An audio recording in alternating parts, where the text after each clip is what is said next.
All right, guys, the second part that we're going to talk about is the ISO.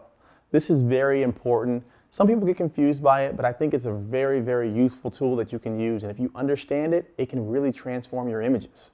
So with the ISO, it allows you to change the sensitivity of the sensor.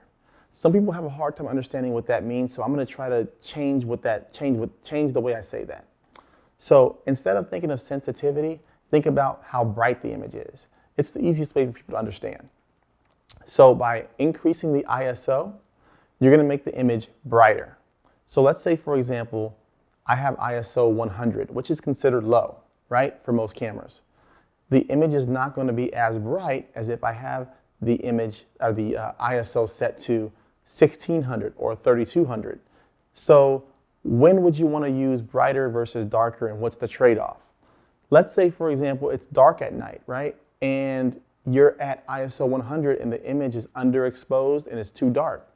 Well, one thing you can do is you can raise the ISO in order to make the image brighter. That dark night image will be brighter.